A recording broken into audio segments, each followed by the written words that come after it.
How do you position yourself to tackle the challenges that no one else seems to want to take on? Thought leadership often means being ready to explore paths that few others see or choose to tread. For Rajeev Kapur, CEO of 1105 Media and best-selling author of AI Made Simple, A Beginner's Guide to Generative Intelligence, saying yes to the hardest tasks has been a defining feature of his career and a catalyst for his thought leadership. From building global networks to exploring the transformative power of generative AI, Rajiv shares how embracing challenges can propel your ideas, career, and influence forward. I'm Bill Sherman, and you're listening to Leveraging Thought Leadership. Ready? Let's begin. Welcome to the show, Rajiv. Thank you, Bill. Thanks for having me. Appreciate it.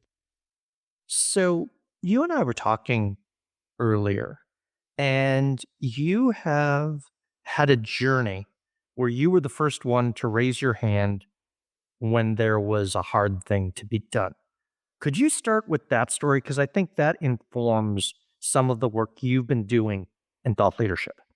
Yeah, no, thank you. That first of all, I'm glad to be here, and I hope the audience gets a tremendous amount of value. For me, this idea I have of look, if you want to excel and get ahead in an organization, it's easy to do the easy things, Right. right? It's easy to be comfortable. It's easy to, hey, I've got this great sales account, whatever. But you know what?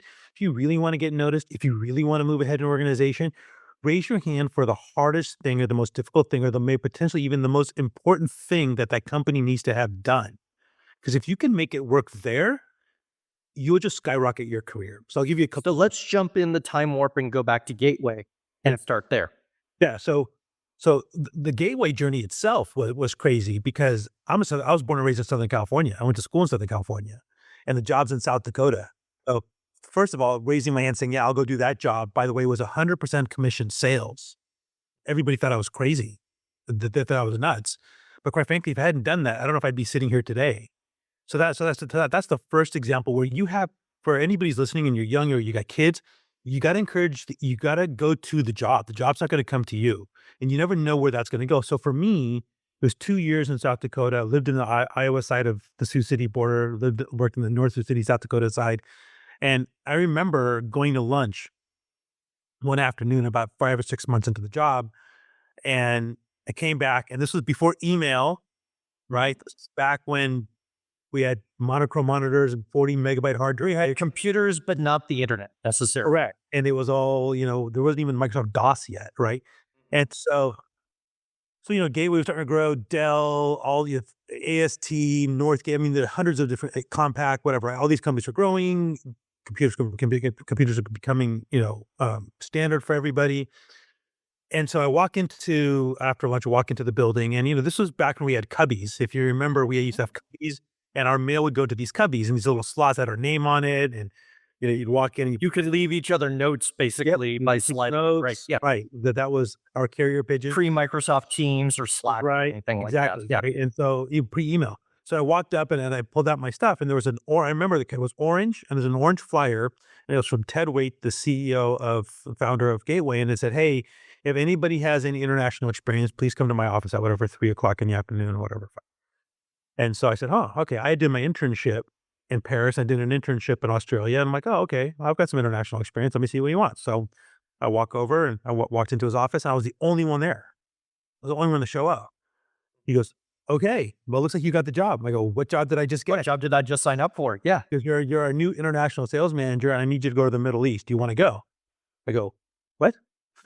So I said, literally, that was a conversation. And I said, "Sure, let's go." I go, "Well, what's happening?" And he goes, "Well, Gateway had just won an Air Force contract." It was kind of after the first Gulf War, and we had to do some things in the Middle East to replenish this Air Force contract in Kuwait and all over the Middle East. And Gateway didn't have a distribution arm, didn't have any partners out in the Middle East, and so I said, "Okay." And so he said, "All right, we'll go figure it out. Get on a plane and go to the Middle East and build a distribution network for us." And within there was no internet, so I couldn't Google where to go.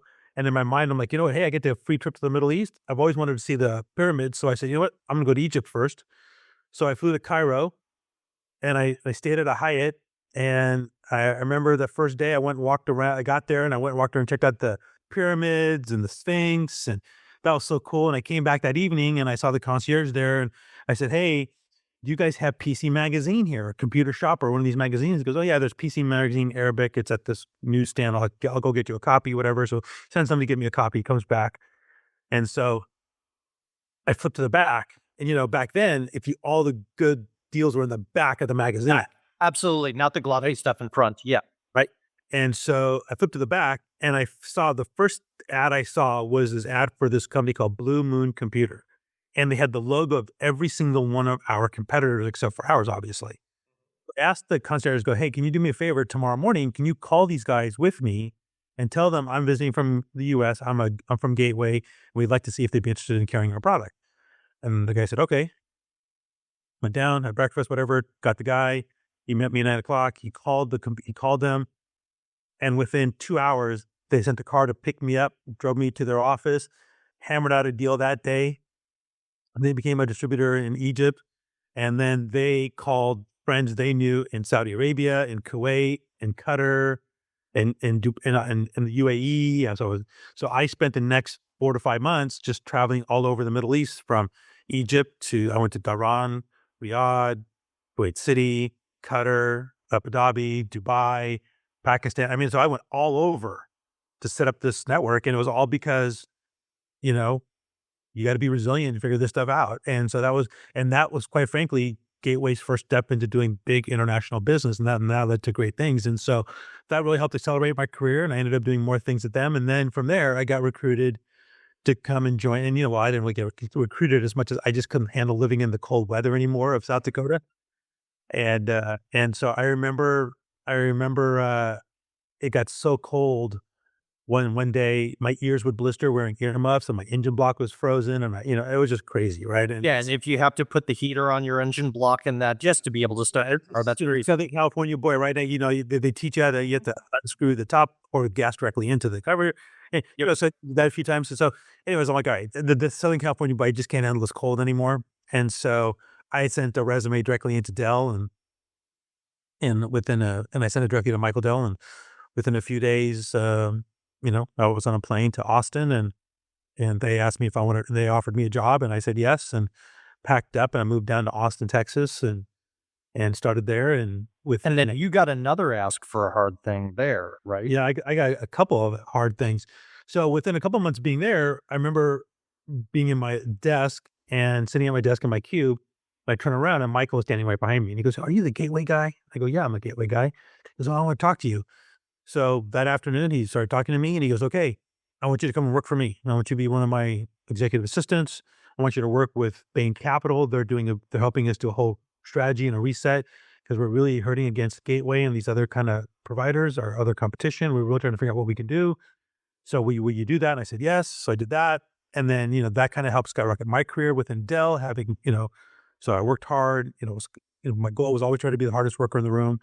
But what happened for me at Dell was after I kind of built up everything I did there back in about 97 or so, I got promoted to be the director of the West Coast for Dell's medium SMB group and built that business up to a little over $1 billion. And moved out to moved back from Austin to Southern California, married, had our first, we found out we were pregnant. I remember the day, it was like June 10th, 2000. And Bill, that afternoon, Michael called and said, "Rajeev, will you go to China?" And I said, "Talk to my wife. Do you want to move to China?" We said, "Sure." So we literally got a visa and packed up and moved to China. And, again, that's an example where, international and China was going to be the biggest market for Dell over time. And they were looking for people to go. And not many people were raising their hand to go. In fact, no one was really raising their hand to go. And when he called me and said, and I don't think I was choice number one, just because I was in Southern California and the business was doing well.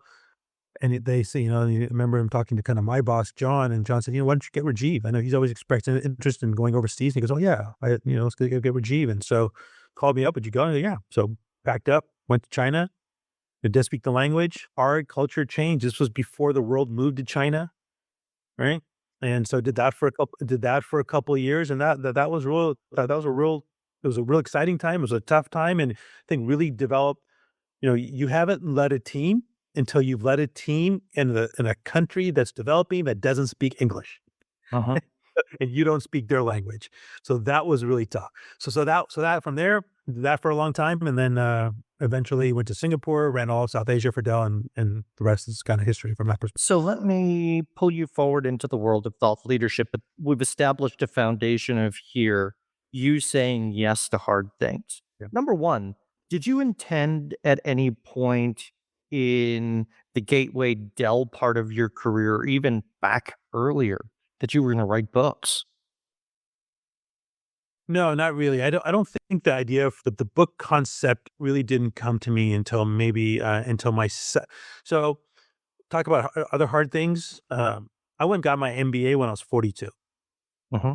When I was CEO of Sonic, and I was flying all over the world, and I was doing a part-time MBA at USC, flying 300,000 miles a year doing my MBA. When I graduated from MBA, I was 44 years old, and I felt like, and I got an award from USC, and they gave out every year they give out an award called the Order of the Arete, and the Order of the Arete goes to the number one business school student across at Marshall at USC. And they gave it to me. And and that was exciting because I got that. That was it's a gold medal. I have it upstairs.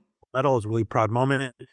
And, I remember walking up that stage thinking to myself, huh, I think I got something here to talk about, something to say about my experiences. And that's kind of right. That was around the time when the idea of writing my first book came into play. Okay. And then, when COVID hit is when I needed something to do for my own mental health. And that's when I started writing my first book, Chase Greatness. So let's talk about chasing greatness and how that book came to be. So you have the seed idea in your mind. How do you produce the manuscript? And what choices did you make? And Yeah. how did that journey go? Yeah, Google was my friend, right? I didn't know what to do. Google, YouTube, I didn't know what to do, right? I mean, I had notes everywhere. I had notes on my phone. I had notes on Post-it notes. I had notes on whiteboards. I had notes scribbled in 14 different 14, I was one of those guys where I just keep one journal. I have 14 different journals. So it's like whatever. I just grab a piece of paper, right? So, in getting all that together, I kind of knew what the core of the book was going to be. And, during COVID, when I was doing my research for my book, I discovered three things were going to be happening over the next 5 years. And quite frankly, we're in year four of that 5 year journey, kind of speak. So next year, and I think we're seeing that now. And the three takeaways I got were number one is that Gen Z, millennials, and women for the first time by 2025, 2026 will be the majority of the workforce. Period. You can't stop time. It's going to happen. It just is what it is, right? Number one. Number two is there's going to be disruptive technologies. And by the way, this was before ChatGPT. So I was more pontificating on machine learning AI as opposed to ChatGPT and type of AI, right? Which is taking the world by storm right now. So, and I had some AI experience because I got certified in AI from MIT. I have a dual certification in AI from MIT. I said, so that was the second thing. And the third thing was that we're such a, this was back in 2020, right? So George Floyd, all these things that were happening, right? The Trump presidency, COVID, all these different kinds of things, we became such a divisive culture, such a divisive society. And you've never seen these three massive things happen all at once in the history, right? So you've never seen a huge demographic shift, huge technological shift, and then a huge polarization shift. All these things can happen at once. And I said, what does it mean to be a leader in that type of environment? Like, how do you lead teams in an environment? And so I remember, so it was COVID, everybody's working from home. I still went to the office because my office was empty, right? I mean, there's nobody there. My building was empty. I'm like, well, Right. there's nobody here. So I might as well, I've got a space. I may as well use it. I'd go use it, right? So it was empty. And so I'd go there. So I went to the office every day.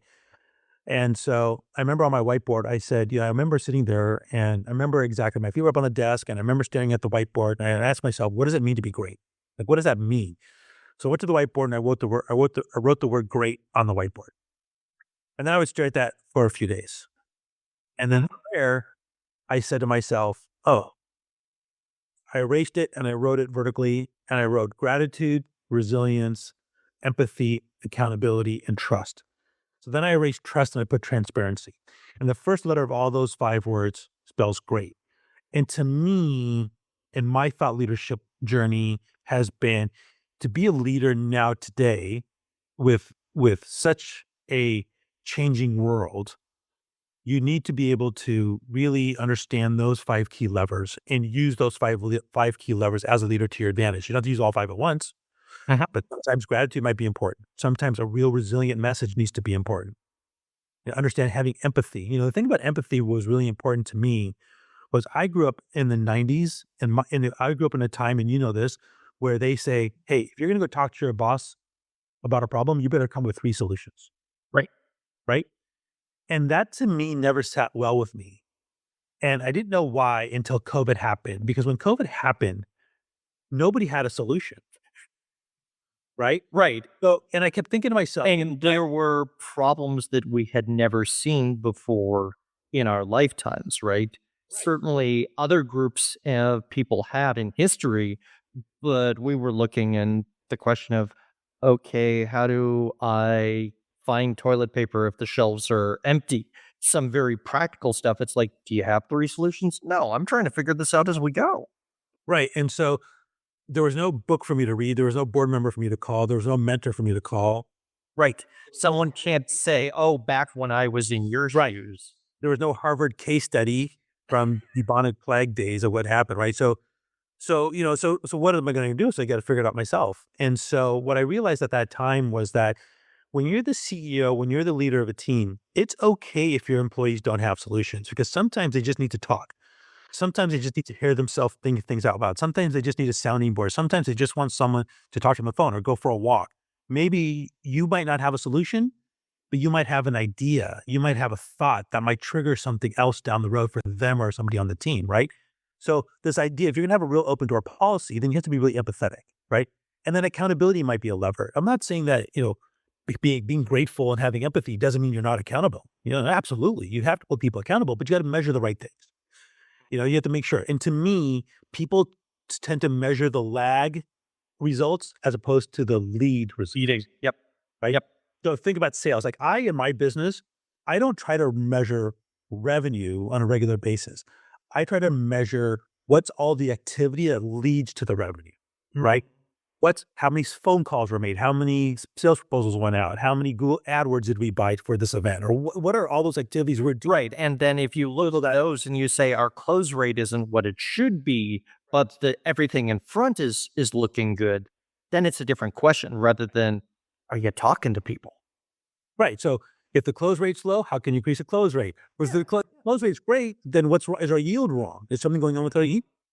Right. Right. Well, whatever the case. You have a need a different pricing strategy. There's a number of different ways you can have conversations when you start looking at data and patterns that are leading rather than going, well, last quarter sucked.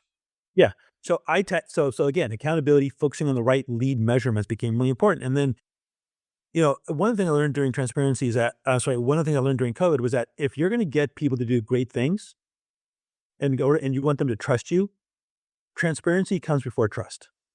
Hmm. You got to be really transparent with them on your feelings, the goals, the needs, what the opportunity is going to be. Then, then they're going to trust you. If you don't do the transparency piece first, then no one's going to trust you. So that you put that together and that's where you go. And I wrote the book and there we go. Okay. If you're enjoying this episode of Leveraging Thought Leadership, please make sure to subscribe. If you'd like to help spread the word about our podcast, please leave a 5-star review at ratethispodcast.com/LTL and share it with your friends. We're available on Apple Podcasts and on all major listening apps, as well as thoughtleadershipleverage.com/podcasts. So you wrote the book, traditional publisher, hybrid, self-published. How'd you get it out? And I'm a member of YPO. And so a friend of mine from YPO said, hey, I know these guys are at Advantage Publishing. And so called them and they kind of helped me out a lot. I mean, my book was in shambles, right? So they got me an editor and a cover designer and they helped me put it all together and helped me get a partner to help me kind of fill in some blanks. And that person helped me out where they interviewed me in certain spots where there were kind of spots where they didn't make sense. So the guys at Advantage came in, they really helped me out. So I was about 70% of the way there, and they came in and helped carry me across the rest of the 30%, and then we published through them. It became a bestseller, and it's available on Amazon, called Chase Greatness. Talk about book number 2, right?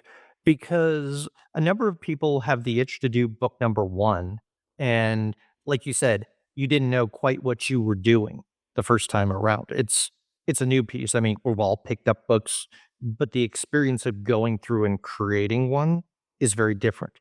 So how did you approach book number 2, not only from a topic selection process and an audience perspective process, but then also, you know, getting it into the world?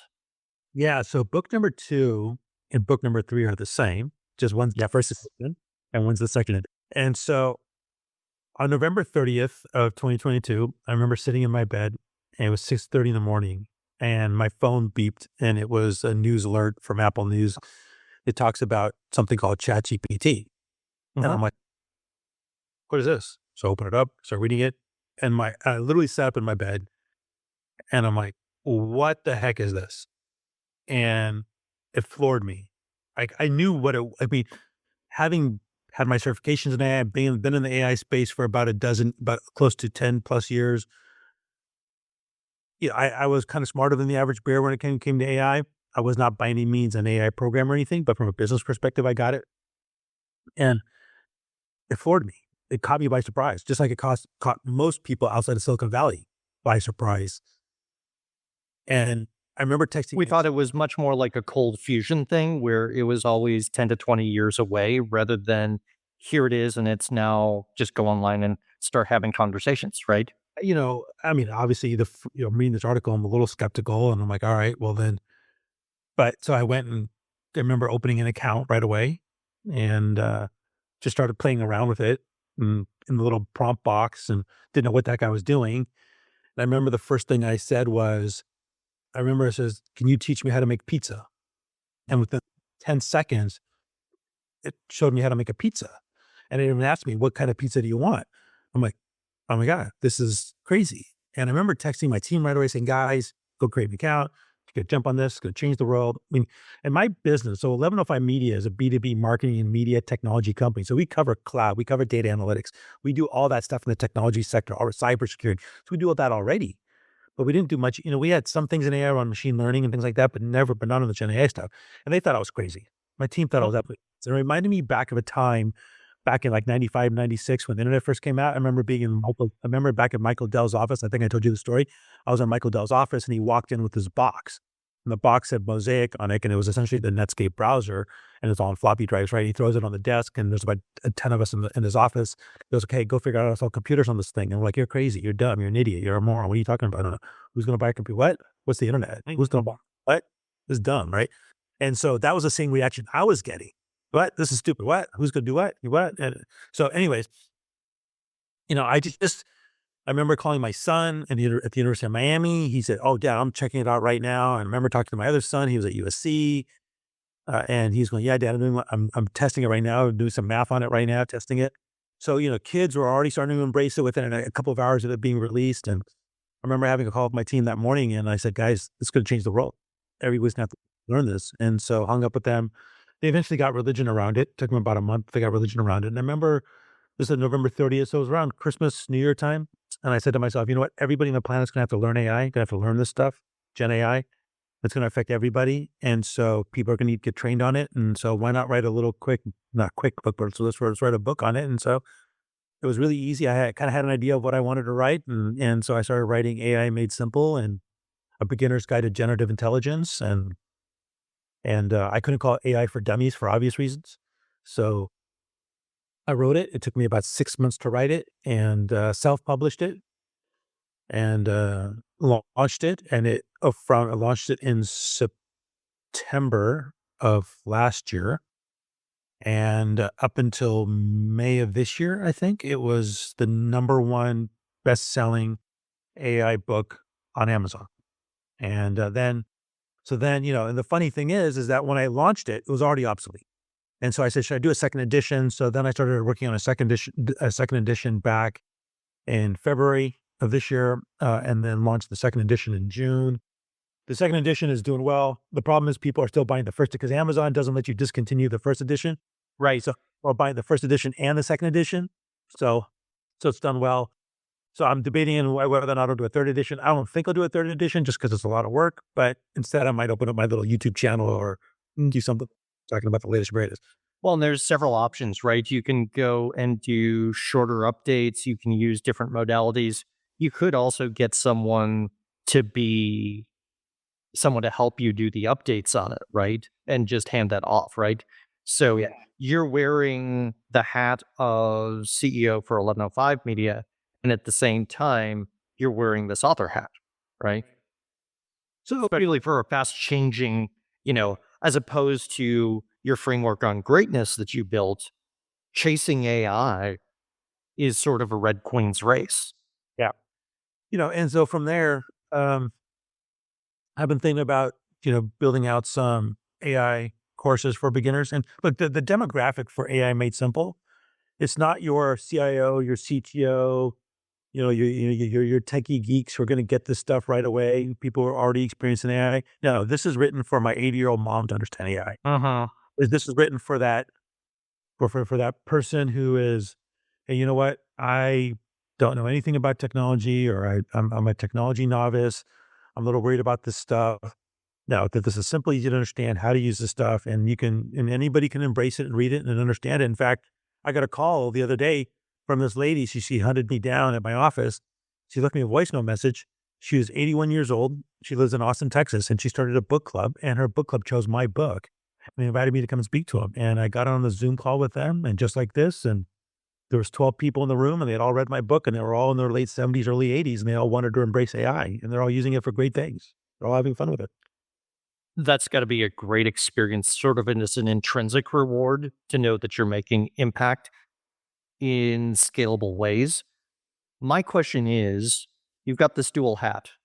You're running 1105, you've got these books out there. How do the two connect? How does the practice of thought leadership and authoring books support the business? And does it, or do you see those as two different things? Well, look, the first book, Chase Great News, that was for my own mental health, right? During COVID, Right, right. the whole scenario of when you get on a plane, they say the flight attendant says, put on your own mask first before you can help somebody else. No pun intended, because it was during COVID time. But that was just for my own thing, right? That was just something I wanted to prove to myself that I could do it, right? And I didn't care if I sold one book or sold 1,000 books. I really didn't care. I just wanted to do it, say I did it. And so the AI books absolutely are synergistic because we cover AI, we cover cloud infrastructure, we cover cyber, we cover data and analytics. And you can't be successful in AI without understanding your data. And so if you look, 1105 is set up, there's 5 companies within 1105 Media. Those 5 companies all report into me. I have different divisional presidents who report into me that run those businesses. And so, this does, if anything, it helps enhance what we do, and helps build our brand and helps bring us credibility across our different offerings. So, would you describe that first book experience as similar to the gateway story that you shared and the Dell stories that you shared in terms of doing hard things? Was it a mountain to climb similar to some of the others, or was it a lesser mountain? I think I would probably compare it more towards making the decision when you're 42 years old and you're already the CEO of a company to go get your MBA. Okay. Why so? Well, Where's the connection? because look, a lot of people told me, look, you're 42 years old, you've already been the president of a company and CEO of a company. What are you going to get? What are you going to learn from an MBA? Right. You know how to read a P&L. You've had to make tough decisions and conversations. What are you going to get out of it? Right. What are you going to get out of it? Right. So what are you going to get out of a book? And it was like more about proving to myself that I could do it. Right. It was more about being an example, being a leader for those around me to see that I did it, being an example for my sons. And Mhm. my sons to see that you can do whatever you set your mind to, right? So I would put it on that. Look, and when I got my MBA, and this is not a woe is me story, but I was running a company that was headquartered in Switzerland. I lived in LA in Southern California, and most of our customers were in Asia. So I would spend and I'm doing an MBA doing all that. So I was flying 300,000 miles a year. I was taking in LA, and I was also taking classes in Shanghai because that's where the remote campus was for USC at the time in Asia. And I would spend 1 week here in Southern California, 1 week in Europe, 1 week back home, 1 week in Asia. And I would bounce back and forth between the USC campus in LA and the USC campus in Shanghai, and studying on planes and all these different kinds of things. And so, that That's hard, and it's a big mental fortitude thing that you've gotta go through to prove that you could do it, and, talk about resilience, man, I'll tell you, when you gotta have a paper turned in, but you're jet lagged from 3 different time zones, I'll tell you, that's tough, and you're working on Wi-Fi that's spotty at best sometimes. It's tough, and so, you know but, you do it, and time went by pretty fast, and made some amazing connections with some great people, and it's about proving things to yourself. I really don't I don't think I have to prove anything to anybody. I just wanna prove things to myself. That's it. But if I also listened, you in your answer said being a role model to your sons, right? And sort of the team around you that you can do hard things. You can keep multiple balls in the air. And we all have challenges. We have different things that make it hard for us in one way or another. And that's not to diminish that. But like you said, whether you're studying for an MBA and you got that paper evenings and weekends, or you're working on a manuscript while traveling, those are all things that you have to sort of sort out and say, is this journey worth it? And why am I doing it? Am I proving it to myself?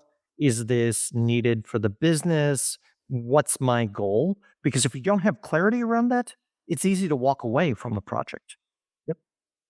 Yeah, I mean, look, I don't I mean, I never was gonna give up on my MBA, right? But I'll tell you, there's times when you get tired, right? There are times I was tired, most Certainly when you're doing, transoceanic flights, east and west, transatlantic and transpacific on a yeah. regular basis. So, and then, COVID was a tough time, and, my business, half my business was face-to-face events, and so that business went away, and it's just now starting to recover, right? So, well, we went from being an extremely, extremely, extremely profitable business to maybe being a month away from bankruptcy because COVID hit us so hard. We didn't take any government money, none, and maybe we were dumb, but not to, but we didn't take any government money, and, we figured it out. It took us 6 months to figure things out, and we survived and did well and made the hard decisions, and now hopefully Harvard will come one day and write a case study about how we survived COVID. I got the blueprint. So, should we need a Harvard case study on how to survive a pandemic? I really hope we don't, right?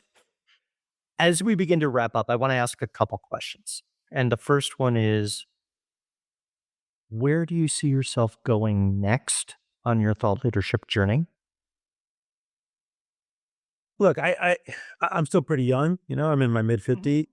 I feel like I got a lot more in me, so we'll see where it goes, but, I still think we got some stuff left to do here at 11:05. I'm thinking about, how to get on a TED stage. I think that would be exciting to talk about the journey as well. I think that would be a good message to get out there to people, and then from there, I think, let's see where this AI stuff goes. I think there's, in the next few years, I think there's gonna be an opportunity to be a real thought leader in this space and to really help embrace people because I think what's happening there is I think there's so much fear about losing jobs and so much fear about what's the future gonna look like, about the Terminator robots are gonna come for us and all these kinds of things. I think there needs to be a voice out there talking about the good things, also at the same time making people aware of the challenges and the bad things that are potentially out there, from that perspective. So Right, because there's a long continuum between utopia on one side, robot helpscape on another side, and we're probably somewhere in the middle. Some of it is choices that we make as individuals and as society, but recognizing the good and making informed decisions is going to take a lot of voices and a lot of conversation because, as you said, this is a new world and it's going to be transformative in many, many ways. yeah, to me, I think an unchecked AI solution could become really dangerous, especially when you think about things like deep fakes. Mhm. And to me, the deep fake challenge is something that should keep everybody up at night. Well, it can be individually damaging, it can be societally damaging. There's a it could be internationally in international relations. If you pick a world leader, create a deep fake of something that's going to spark, conflict.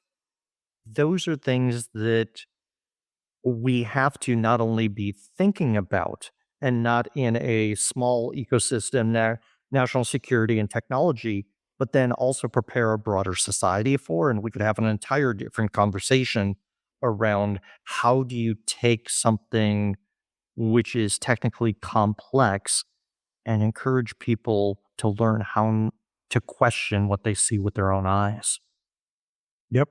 Not only unsee their eyes, but also what they hear with their ears. Right, right. Absolutely. It'll be, you know, so so I think there's a lot of opportunity going to be there. So we'll see where it goes. But I'm excited for the future. Where humanity is resilient. Humanity, I think, if you think about it, during the mobile revolution, and nobody, if you would have told me that I was going to fly into Seattle and take an Uber and book my hotel on an app at a Marriott, I thought you were being crazy 10 years ago, right? Yeah. So we haven't even seen, I mean, whatever those companies are gonna be like outside of the big Apples and the Microsofts of the world, we don't even know what these new companies are gonna look like. We don't even know what the new opportunities are gonna be. I think there's gonna be so much exciting opportunity, whether it's longevity space or education or where, you know, smart cities, connected planet, whatever it might be. I think there's so much opportunity in the AI space. We haven't even touched the tip of the iceberg of the opportunity that's going to be there. So it's going to be exciting to see what the next 10 to 20 years looks like. Well, and it's fascinating, as you mentioned, you know, you go back to the 1940s and 50s, we were all promised flying cars. And instead, we have millions of innovations that most people had no expectation, whether it was the 50s or the Jetsons age and that sort of thing. And so that ability to see around the corner and say, what will it be like 10, 20, 30 years from now? And how do we chart a course to where we want to be? Rajiv, I want to thank you for joining us today on Leveraging Thought Leadership, and I wish you well on your journey in practicing thought leadership. Thanks, my friend. Appreciate it. Enjoyed my time. Okay, you've made it to the end of the episode, and that means you're probably someone deeply interested in thought leadership. Want to learn even more? Here are 3 recommendations. First, check out the back catalog of our podcast episodes. There are a lot of great conversations with people at the top of their game in thought leadership, as well as just starting out. Second, subscribe to our newsletter that talks about the business of thought leadership. And finally, feel free to reach out to me. My day job is helping people with big insights take them to scale through the practice of thought leadership. Maybe you're looking for strategy, or maybe you want to polish up your ideas, or even create new products and offerings. I'd love to chat with you. Thanks for listening.